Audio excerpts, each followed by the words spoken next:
I came home a day earlier than anyone expected. The flight was quiet, the cab ride long, and my body was heavy from the medical workshop. I was exhausted, but nothing could have prepared me for the sound that hit me as I unlocked my front door. Laughter, clinking glasses, the unmistakable hum of a party. At first, I thought I'd walked into the wrong house. But then I saw it.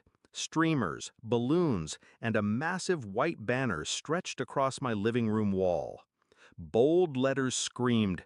There were 92 people crammed into my house. Cousins I hadn't seen in years, distant relatives I barely remembered, neighbors who weren't even family, and right at the center of it all, my parents and my brother, hosting like it was their kingdom. My house, my walls, my food, my absence. They hadn't even told me. I stood at the doorway, invisible, like a ghost at my own funeral. My mother brushed past me with a tray of drinks, not even noticing. My father laughed at some uncle's joke, his hand resting on my brother's shoulder as if he were the only child that mattered. For a split second, rage boiled up my throat. I wanted to scream, to shatter glasses, rip down that banner, and drag every last one of them out by their necks. But instead, I smiled. A small, quiet smile. Because they'd already lost. They just didn't know it yet.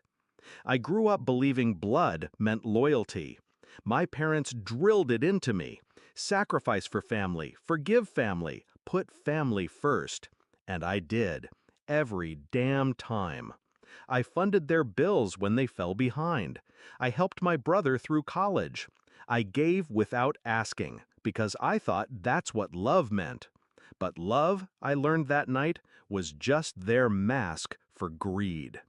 As I slipped upstairs to my room, my sanctuary already invaded by coats piled on my bed, I realized something with crystal clarity. I wasn't family to them. I was a resource, an ATM, a silent provider they didn't need to invite because they thought I'd never stop giving. They were wrong. The next morning, while they were still nursing their hangovers, I packed my essentials into a single suitcase. Laptop, documents, jewelry, the important things. Then I made a call to my lawyer. Within a week, the house, my house, was on the market. It sold faster than I expected. Quietly, efficiently. I had all the papers ready.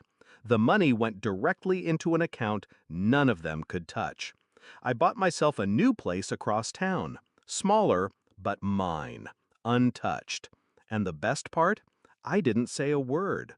I let them live in blissful ignorance, believing they still had their playground. Until the eviction notice landed in their hands.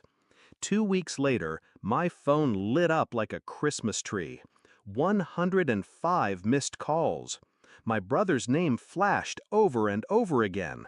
The voicemail started calm, then frantic, then furious. "How could you do this?" he screamed into the receiver. "This was our home, our home." That phrase almost made me laugh.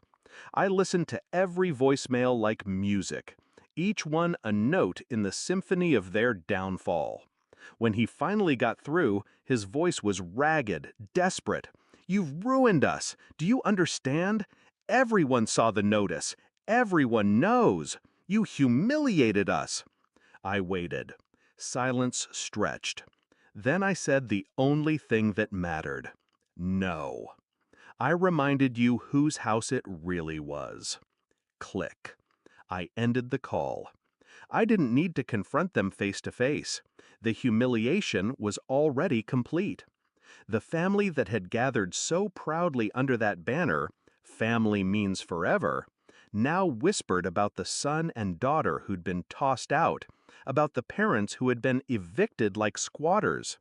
Their empire of appearances collapsed. Their reputations, once polished, turned to ash. And me? I slept soundly in my new bed, in my quiet apartment, where every wall and every breath belonged to me alone.